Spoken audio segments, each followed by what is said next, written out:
So hey guys, welcome to the last offensive hero in our Overwatch hero guide, and this time we'll be covering Tracer. So, Tracer has these twin pistols. They fire very quickly, but they lack accuracy. You can hit people at range, but they don't do very much damage per shot. So yeah, and you'll end up having to reload a lot because of the fire rate. Yeah, but luckily her reload is very quick, and she's actually designed to sort of be used as if she doesn't reload, almost. So I'll demonstrate a full blast here. So as you can see, one full mag can kill someone. So that was about 150 damage for one mag. But obviously that requires you to land all the shots, and that can be difficult. And killing a tank. Tracer only has 150 HP, which is less than most. Anyway, yeah. So you kind of gotta move around and make sure you don't get hit whilst trying to hit the enemy as much as possible. So next up, we have her blink, and this is a right-click ability and her shift ability. So this allows her to move a short distance, and she can't be hit while she's doing this. Like, she can be hit from either starting to do it or after she's done it, but during she cannot be hit. So if you hit me up a little bit, don't kill me. Okay, so next we have her E ability, and now this is a rewind. So it will actually rewind her health and her position. So, so say I attack Fred, and I've done a bit of damage here, and he can just rewind to where he was standing before, and you'll have all the health that he had before, as well as the ammunition in the gun. So if you run out of ammo, you just press E and you got a full back.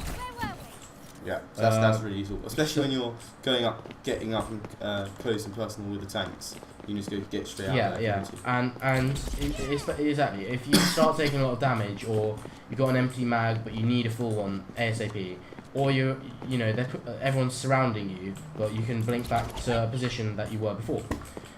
Also, Tracer has a higher movement speed than all the other characters. I think she has the same movement speed as Genji, but they both have a higher movement speed than other characters in the game. So this means that because of the style of play that she is, you're supposed to move around a lot with her. So it means that you can get a lot of damage on, and it makes it difficult to hit. Next up is Tracer's ultimate, and this is a little sticky bomb. So if Fred throws it, so it's a fast blowing, it blows up very quickly, but as you can see, it just has very little range to kill anyone around it. So what you really want to do,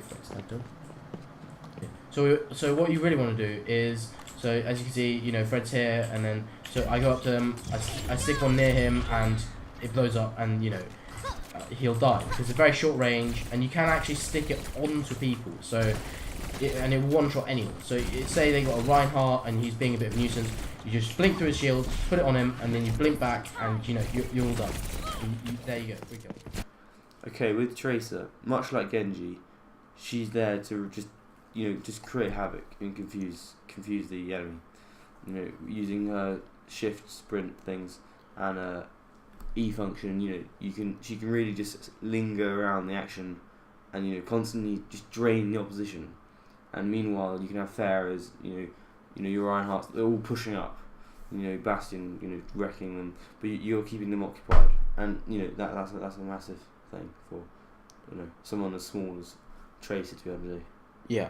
Tracer is I don't know if she's underestimated, but I think to an extent she's almost overestimated, because when you're playing against a Tracer and she's coming behind you, or she's messing with you almost next to your spawn, and you start just getting too distracted by her, because she doesn't actually do that much damage. She has to really land her hits and land her headshots to do damage, and obviously she can take you out, but against a tank she's not really actually going to do enough to, apart from her E function, Q function, her ultimate with the pulse bomb, which stick it to anyone, they're dead, and it's a great thing to deal.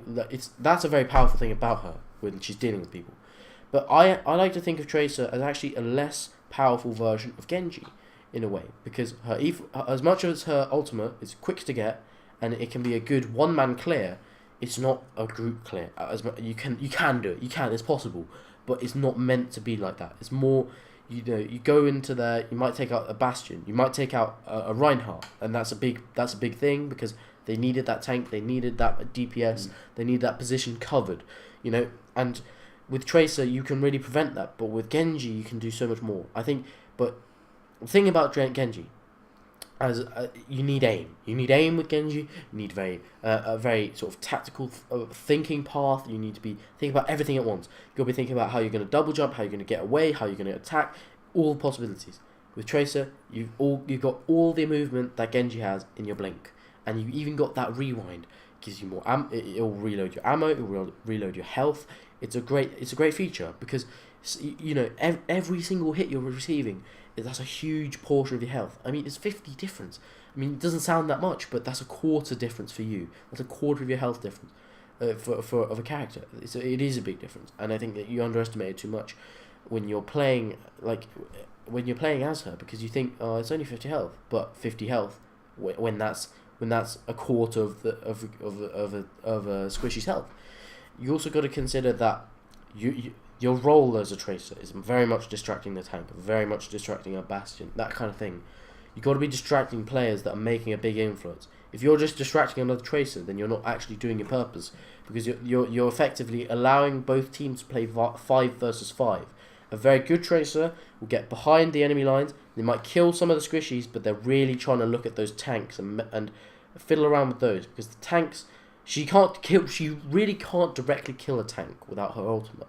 But if she's distracting that tank, she's doing everything she's supposed to do. And it's crazy, because the amount of time I see it happen where, your team will be distracted, or their team will be distracted by this one Tracer who has very low health. They're like, oh, I'll just take a 10-second detour to kill this Tracer in two shots. They're missing every single shot. They're not doing anything useful for their team. And if a Tracer can distract 2 people, you're playing 5v4. You're playing 5v4, and if these are 2 high impact players, such as she's taken out a Reinhardt with her. Yeah, if the team's built around a Reinhardt, and she's distracting Reinhardt. Exactly. A Reinhardt is the forefront shield. If you're behind this Reinhardt, you have maybe a Mercy or something. If she's distracting this Reinhardt, this Mercy's left out in the open. Same with maybe a Lucio.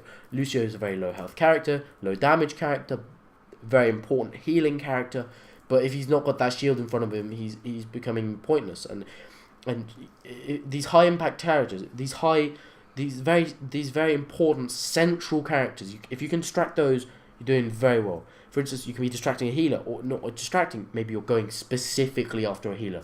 Often I see teams playing too often, even in competitive mode. I mean, of course, competitive mode isn't a true measure of a true competitive game. Much like in Counter-Strike, you'll play a matchmaking game. It's not actually as serious as you might want it to be, but still, they will only play a single healer setup, because a healer is not a very glorious position. You need it, but if you can get away with just having one, teams will always do it, because they are very self-conscious of stats and things like that. But if you're killing their Mercy every single time, then they have no heals on the board, and your team are not playing 5 versus 4 or 5 versus 5. They're playing 5 versus half health 5s.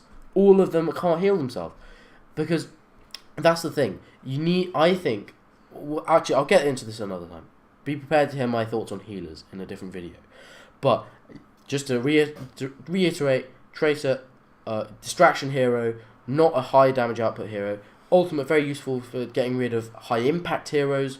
And in my opinion, if you can play a Genji, play the Genji over the Tracer as a more skilled version of a Tracer. Yeah, I agree with that. But if the opportunity's right for Tracer, it can be devastating if you can play her right. That's true. She although she's much similar to a Genji, she isn't a Genji. No. You have to have a lot of skill, and it's different anyway with the ultimates and such. Also, in terms of quickly just summarizing how you would counter a Tracer, I think countering a Tracer can be a lot to do with maybe using your Tracer to distract her if you can't think of another counter. Another counter is possibly using Junkrat with those traps you can get in a single position. She's messed herself up. Sort of McCree stuns, same thing. Maze freezes, same thing. You got to make sure she's stationary to try and kill her. So using those 3 characters, you can do it. Often though, when you're playing those characters, you get preoccupied with other characters, and that is the reason that Tracer goes so unnoticed.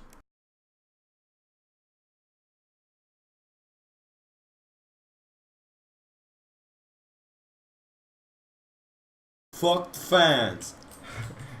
I'm serious. Fuck.